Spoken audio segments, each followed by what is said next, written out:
आरोपींच्या पाठीशी नाही। देशमुखांच्या भेटीनंतर शास्त्री ताळ्यावर।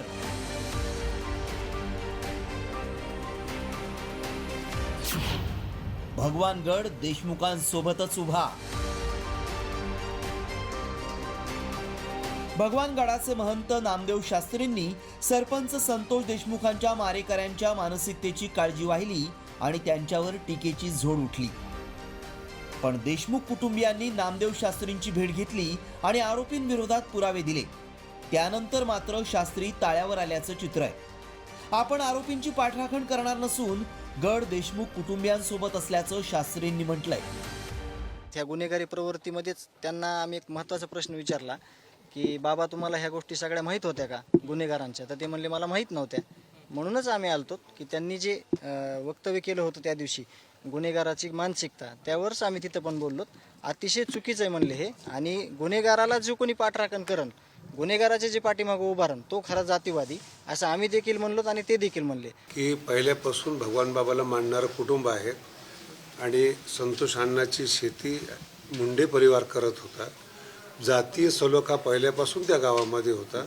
ते आज हे सांगायला आलेले की आम्ही यापूर्वी ते किती वेळा गडावर आलेले, त्यांनी ते मोबाईलमध्ये फोटो दाखवलेले आहेत। भगवानगडाचेच आहेत।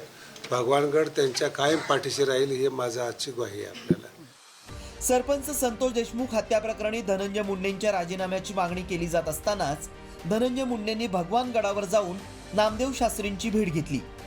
या भेटीनंतर नामदेव शास्त्रींनी धनंजय मुंडेंचीच नाही तर आरोपींचीही अप्रत्यक्षपणे पाठराखण केली। त्यामुळे संतापलेले देशमुख कुटुंबीय सरपंच हत्येशी संबंधित पुरावे शास्त्रींकडे देण्यासाठी भगवानगडावर पोहोचले। देशमुख कुटुंबानं कोणते पुरावे दिले पाहूया। दलित वॉचमनला वाचवण्यासाठी संतोष देशमुख गेल्याचा पुरावा।